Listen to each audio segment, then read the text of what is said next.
and welcome to Reactivated, the 15-minute webisode where we dig into the depths of the Robot Wars archives. We are celebrating today, yes, we are celebrating for two reasons.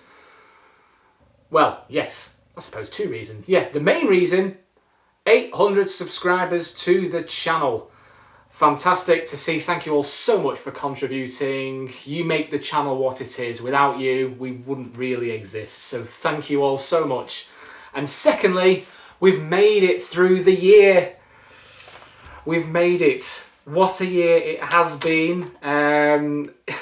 You really couldn't have written this year at all. Obviously, a lot has been put on hold for me, for everybody. Everyone at you watching home, and right now this second, I'm sure this year has been a real struggle.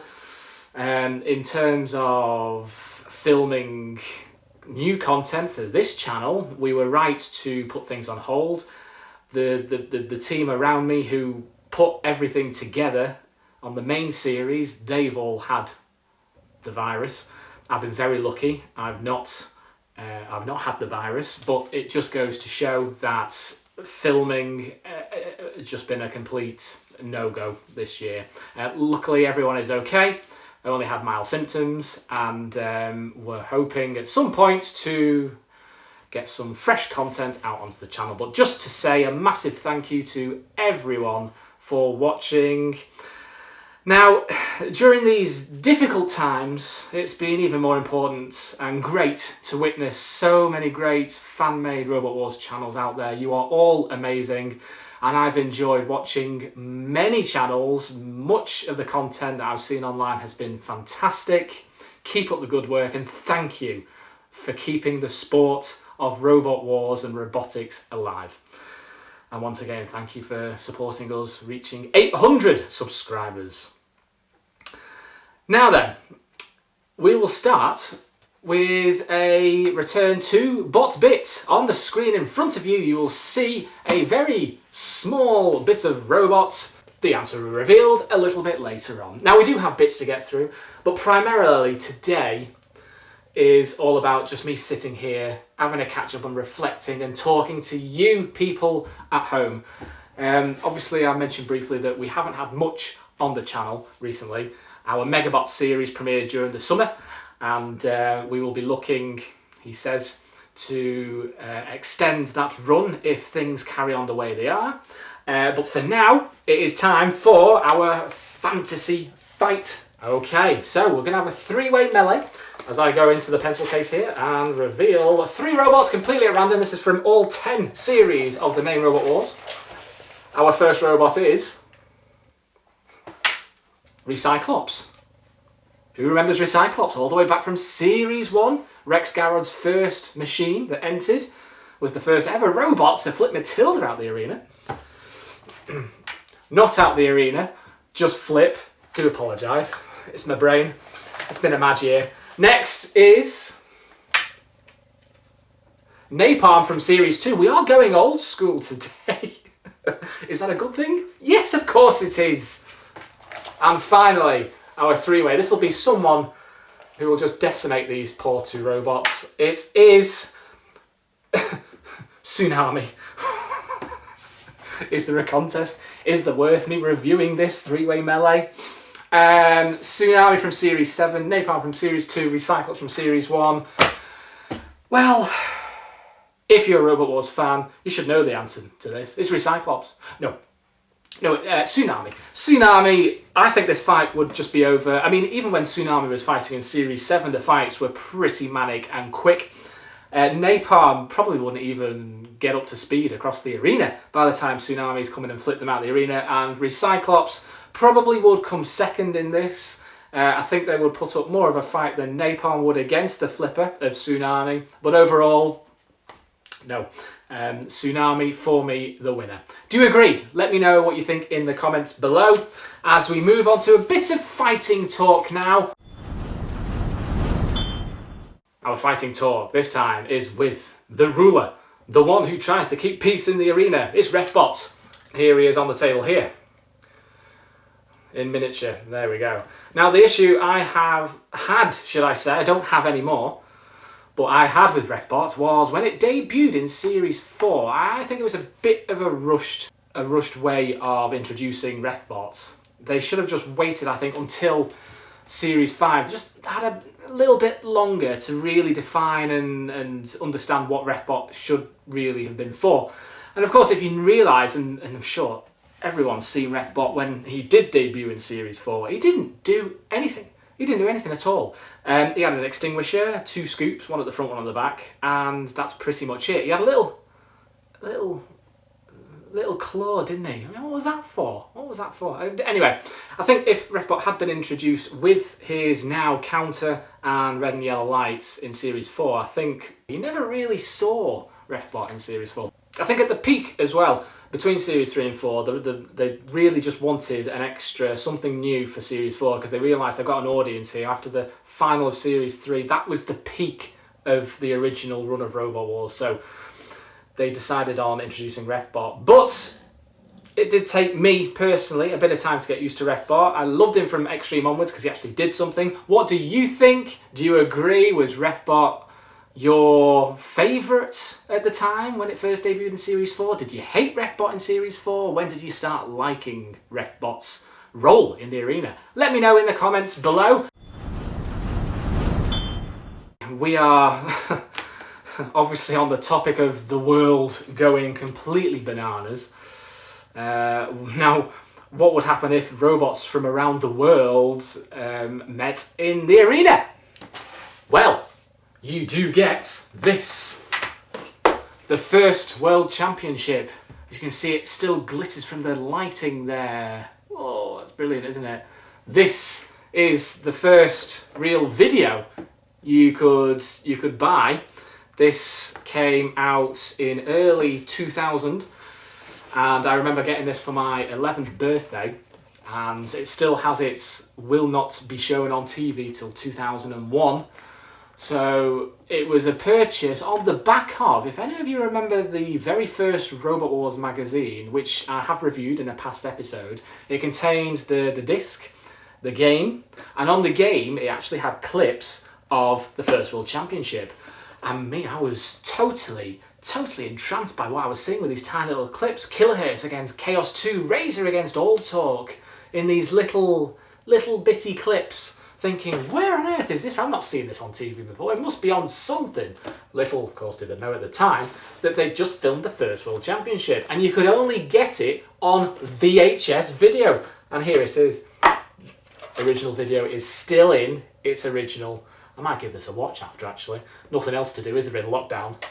Might give it a watch after. It's an hour and 10 minutes, and then of course on the back you've got this exclusive video tells the story of the first ever Robot Wars battle for world domination. Spoiler alert, if you haven't seen this, I'm sure you have if you're not watching. If you are watching, should I say. The winner, of course, was Razor against Behemoth in an incredibly close grand final battle. And for me, the first World Championship was the best. They did a further 2 after this one. In the second World Championship, of course, Razor retained the title, and in the third World Championship, Storm 2 prevailed. And for me, this was hyped. This was promoted quite considerably, if I remember at the time, because if you notice that the second World Championship was released during the first series of Extreme, didn't really know it was the World Championship until it actually was shown on the BBC Two. And then the third World Championship was the last ever episode of the original run, which again was a bit, I wasn't so keen on the episodes. It diminished as it progressed, really. Obviously ending with the third World Championship back in 2004. But for me, this was the first bit of media merchandise, should we say, that I purchased, and I enjoyed everything. In fact, I remember as soon as I bought it on the 11th birthday, I got ready for school, and I actually watched the whole show before school. Yeah, I was just me. I was obsessed with it. So, let me know, have you still got this? Have you seen it? Let me know in the comments below. Damien asks, did you enjoy and agree with the seeding system when it was first introduced in Series 4? I was a big fan of the seeding system. Of course, we transferred it to our series at the start of Series 2. I was obsessed with organising the seeds. Yes, you're number 1, number 2, number 3, blah, blah, blah, blah, blah, in some order. I like some consistency. So if the seeds went through, that was great, you know, because we'd made the right decision with those robots. But I go back to Damien's question. I have here, it's actually the sticker. This was released in one of the magazines. This is the sticker collection of all 32 seeded robots in Series 4. I know what your next question is. Did I agree with every single seed?